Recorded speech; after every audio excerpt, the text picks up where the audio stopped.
all goes back to culture is why I bring it up, right? Not just some stupid media game and the whole thing.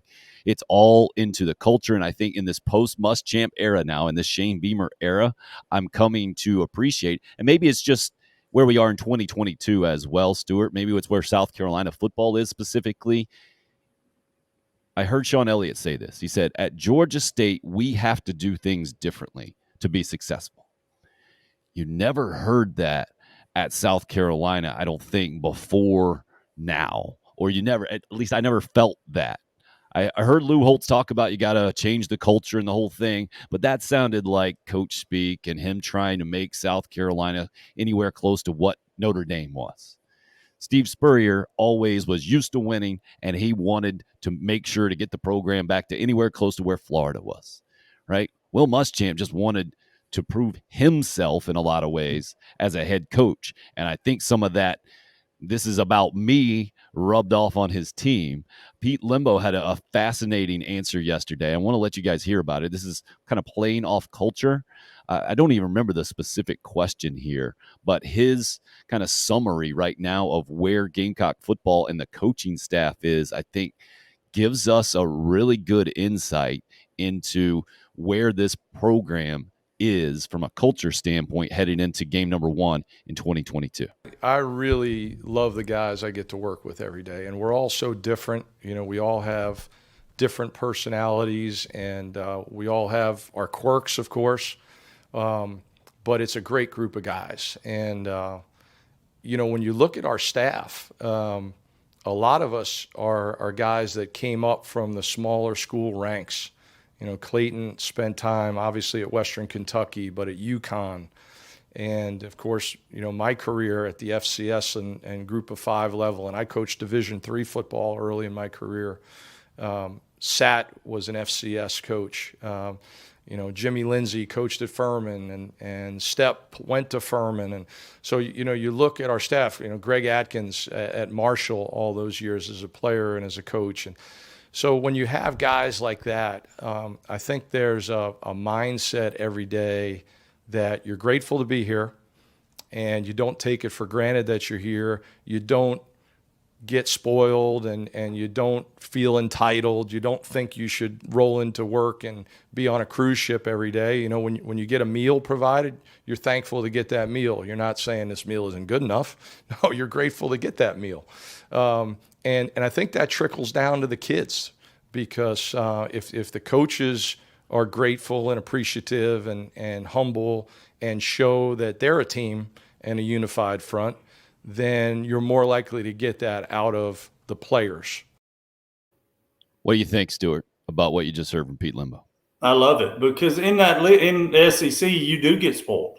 And I feel the same way. I felt like a lot of times Coach Muschamp just felt like he had to keep telling us how hard he was working and how much he cared. We all knew that. I grew up, my dad poured asphalt for a living.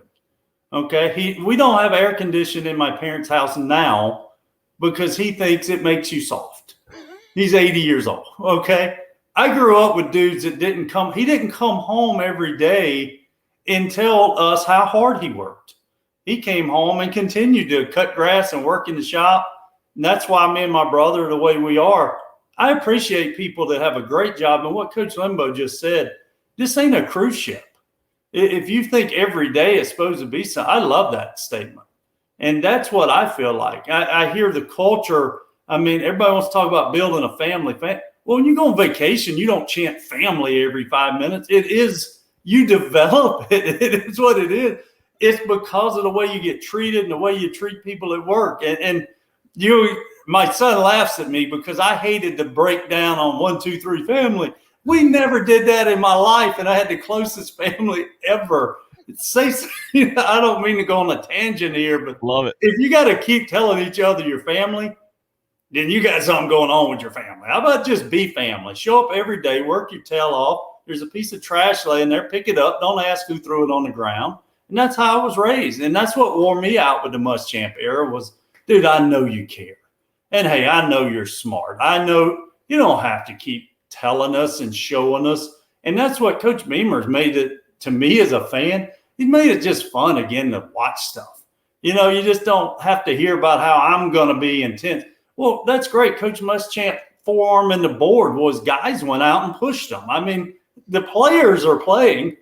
We need players that are going to do that. And I feel like Coach Beamer and his staff have made it again about the players.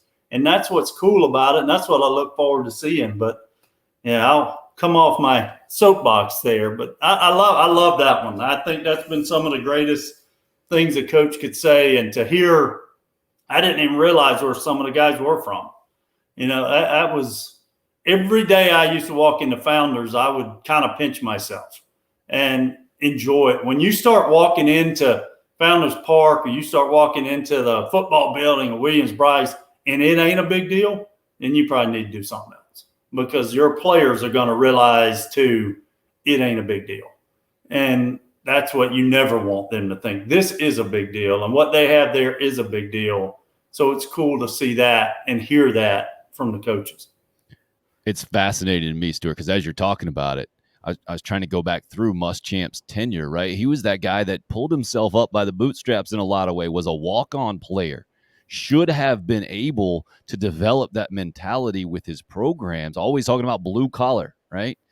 But to your point, if you're talking about it instead of being about it, and Shane Beamer is the exact opposite, right? He is the son of a Hall of Fame college football coach. He instantly jumped into the SEC as a GA and never left the top levels of college football. If anybody should be spoiled by college football at its highest level, it's Shane Beamer, right?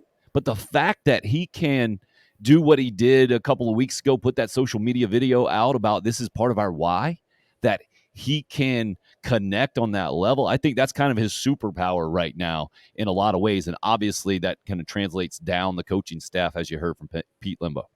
No doubt. Just a few weeks ago, and Hayden got a letter from Virginia Tech inviting him to baseball camp. And my wife gets the envelope and comes over and says, Beamer Way. So their athletic department is on Beamer Way. She goes, I didn't realize he was that good at Virginia Tech, and my wife's a sports fan. And I said, yeah. And she goes, that's pretty cool. But you wouldn't know that watching him either. You know what I mean? He don't sit up there and tell you you're supposed to respect him because his dad has the avenue named or won so many games. I just respect the way he handles it. And when I ask him, when I got to talk to him a few times when I was still there, he never really talked about himself. I had to pick his brain of what did you play? Because my son's a long snapper. So that kind of connected us a little bit because he was a snapper. And he just talked about being lucky to be on the team. I had to find ways to be on the team that I earned. And that was a way I could do it, a receiver, long snap, whatever. He never acted like, oh, yeah, well, my dad was a coach. Of course I was on the team. That never came across in listening to him describe himself. And that hadn't been him now in his first chance being a head coach.